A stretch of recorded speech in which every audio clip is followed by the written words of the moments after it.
सटीक विश्लेषण किया गावंडे साहब आपने। और इसीलिए जो कि कोई मीडिया ऐसे विषय को छूती नहीं है, और आपको मालूम है कि हमारा जो नेटवर्क है वो इन्हीं विषयों को, जो जन सरोकार के विषय हैं, जिसको लेकर के देश का निर्माण हो सकता है और देश रसातल में जा रहा है, ऐसे विषयों को हम छू रहे हैं और उसको अभियान के रूप में ले रहे हैं। वो खाली मैं बहुत प्रभावित हुआ हूं, ऐसा नहीं है। ऐसे मुद्दे जिस तरीके से आपने विषय का चयन किया है, यही दर्शाता है कि आपकी समाज के प्रति या देश के प्रति जो जागरूकता है, इसके लिए मैं हृदय से आपका आभारी हूं। बहुत ही अच्छा विषय आपने लिया है। बहुत बहुत धन्यवाद आपका। आप जैसे अधिकारी, अगर सरकार के अधिकारी इकट्ठे हो जाएं और इस दिशा में मन बनाना शुरू करें, अभी तो हमने इस अभियान की शुरुआत की है, आहिस्ता आहिस्ता हम समाज के सभी स्टेक होल्डर्स को इसमें जोड़ने की कोशिश करेंगे। लेकिन प्रकाश पोहरे जी, आप न सिर्फ एक पत्रकार हैं, आप एक एक्टिविस्ट हैं, और मैं जानता हूं कि महाराष्ट्र में कम से कम आप सड़कों पे, गलियों में, घरों में लोकनायक के रूप में जाने जाते हैं। तो प्रकाश जी, अगर मैं आपसे ये पूछूं कि एक समाज को एक सुसंगठित, सुशिक्षित और सभ्य समाज बनाने की जिम्मेदारी स्कूलों पर होती है, शिक्षकों पर होती है। हमारे उसी स्कूल को तबाह कर दिया गया और ये पूरब से पश्चिम, उत्तर से दक्षिण एक जैसा हाल है। कोई स्टेट थोड़ा बहुत कम ज्यादा होगा, लेकिन कमोबेश एक ही जैसी स्थिति है। पूरी तरह से सरकारी विद्यालयों को तबाह कर दिया गया है। किसकी जिम्मेदारी आप समझते हैं? देखिए, जिम्मेवार सारे लोग हैं इसके अंदर। सरकार है, लोग हैं, उनके सोचने के तरीके हैं। मैं आपको बताऊंगा, जब मैं छोटा था तो मैं, हमारे घर के पास में एक म्युनिसिपालिटी की स्कूल थी, स्कूल नंबर 3। वो 3 नंबर स्कूल में मैं पढ़ता था। और एक आधी दिन अगर मैं स्कूल में नहीं गया तो वो स्कूल करीब करीब मेरे घर से आधा किलोमीटर दूर थी। तो वो टीचर आते थे मेरे घर को और उसके बाद में बोलते थे वो पक्के आया नहीं है, कहाँ गया? तो मेरी दादी बोलती थी, देखो वो आपको देख के वो छुप गया है उसके नीचे, तो पकड़ो उसको। तो टीचर जाते आते थे, मुझे पकड़ते थे, मेरा कान पकड़ते थे और उसके बाद में हाथ के छड़ी से 2 रट्टे लगाते थे। तो मेरी दादी ये चिल्लाती थी कि 2 मत मारो, बहुत पिटाई करो उसकी। मैं बहुत देर से बोल रही हूँ, स्कूल में जा, स्कूल में जा। अच्छा कि आप घर को लेके जाओ, मारो उसको। क्या ये आज पॉसिबल है?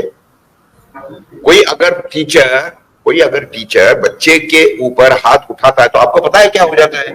तो टीचर की नौकरी चल जाएंगी, सारे पेरेंट्स आ जाएंगे। अरे भाई, वो टीचर अगर उसको डांट रहे हैं क्योंकि वो आपको फुर्सत नहीं है। आजकल के तो पेरेंट इतने ये हो गए कि उनको बच्चा अगर कौन से बाप को अगर पूछे ना कि बच्चा तुम्हारे कौन से क्लास में, वो भी 50% बाप को बतानी होगी कि एक्चुअल कौन से इसमें है, क्लास में है। बातें क्या है कि एक तो ये निकल गया। दूसरी बात, अच्छा, वो जमाने में टीचर को बड़े मुश्किल से 40-50 रुपए सैलरी देती महीने की, जबकि गेहूं का भाव उस समय पे 90 रुपए क्विंटल था। यानी वो टीचर 2 महीने के सैलरी में 1 क्विंटल ज्यादा गेहूं खरीद सकता था।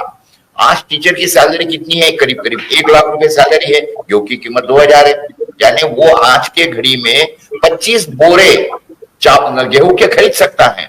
यानी मैं जानबूझ के ये कर रहा हूँ, आंकड़ा दे रहे हैं ताकि आपको पता लगे कि ये इकोनॉमिकल क्या चेंज हो गया है। तो एक जमाने में 40 रुपए के इसके ऊपर काम करने वाला वो टीचर के यहाँ पे वो स्कूल में पढ़ने वाले जो भी किसान के बच्चे होंगे, तो किसान क्या करता था, कोई भी उपज हमारे यहाँ निकलती है तो पहली उपज जाके भगवान के सामने रखता है और दूसरी वो उपज का दूसरा हिस्सा, जैसे पपीता निकला तो एक पपीता भगवान के सामने रख दिया, दूसरा पपीता बच्चे को दे दिया, जाके ये टीचर जी को दे दिया। यानी ये तरीका था, इतना पूछते थे टीचर को उस जमाने में। क्या ये हो रहा है? आज बिल्कुल नहीं हो रहा है। क्यों? कि एक टीचर भी खुद का सम्मान खो चुका है, उनको पैसे इतने मिल गए हैं। कई जगह तो ऐसा है कि टीचर तो अपने जगह पे दूसरे किसी को तो भेज देता, तू जाके पढ़ा क्या। बहुत देखा गया है। और दूसरी बात में ये हुआ है कि ये जो आपने बोला है कि क्यों हुआ है, देखिए एक बात ध्यान में रखिए, एजुकेशन और हेल्थ ये कोई धंधे के क्षेत्र नहीं है, कभी नहीं हो सकते। लेकिन हमारे गवर्नमेंट नहीं बना। एजुकेशन हो, हेल्थ हो, ये दोनों भी उसके अंदर पूरा धंधा घुस गया है। और धंधे में घुसे कौन है? तो यही सरकार में बैठने वाले अधिकारी हो गए, या ज्यादातर जो हमारे जो राज्य करता है नेताजी है, इन्हीं की सारी स्कूलें हैं। अब ये स्कूल में ज्यादा से ज्यादा बच्चे आने चाहिए, तो इनको क्या करना पड़ेगा? तो नेचुरल रूप से स्कूल बर्बाद करने पड़ेंगे। तो इन्होंने क्या कर दिया, टीचर के तो सैलरी बढ़ा दिया, उसके बाद में ये सारे नियम बना दिए कि बच्चे के ऊपर हाथ नहीं लगाना, टमका नहीं करना, टिमका नहीं करना, एक विषय। दूसरी बात में और क्या कर दिया कि स्कूल की जो मेंटेनेंस की गारंटी वो बंद कर दी। देखिए ये सोचिए समझिए साजिश है, एक बात समझिए, यानी टीचर को सैलरी भरपूर जा रही है, लेकिन भैया वो स्कूल को रंग भंग मारना है, उसका छत बेंच है, कुछ है, उसकी जो भी टॉयलेट्स है, हाँ उसके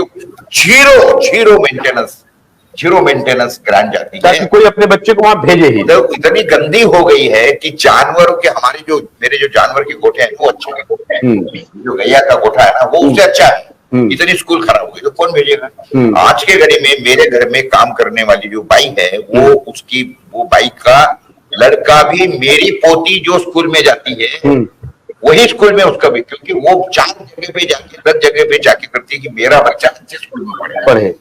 क्योंकि हर माँ बाप को तो सपना आखिरी होता क्या है, वो उसका जो ये है सपना तो बच्चा ही है, तो उसको तो ये लगता है कि चलो मेरी जिंदगी देश से निकल गई लेकिन मेरे बच्चे। और अच्छे स्कूल का मतलब ये हो गया है कि बहुत इंफ्रास्ट्रक्चर, टीचर अच्छे, डिसिप्लिन, ये तो हो गया है, प्लस एजुकेशन आजकल तो सारा अंग्रेजी में हो गया है। वो नगर पालिका की इसकी जो स्कूल है वहां पे अंग्रेजी शिक्षा अच्छी तरह से होती नहीं है, और ना वहां पे बैठने की ना इंफ्रास्ट्रक्चर ही नहीं है। कौन आदमी भेजेगा उसके अंदर? हर आदमी तो अपना बच्चा प्यार में भाई, वो भले ही गरीब होगा कोई भी होगा, हर आदमी चाहता। तो ये जो है ये एक षड्यंत्र के तहत किया। भोलानाथ का ब्रश कटर एक बैटरी से चलने वाली मशीन है जिसका चार्जिंग समय 3.5 घंटे है। इसे हम 6 से 8 घंटे बिना रुके चला सकते हैं। एक बार चार्ज करने पर ये 16,000 स्क्वायर फीट गेहूं, चावल, बजरा, जोबर के खेत काट सकता है, जबकि इसी कार्य को पेट्रोल ब्रश कटर 1,000 रुपए पेट्रोल का खर्चा करता है।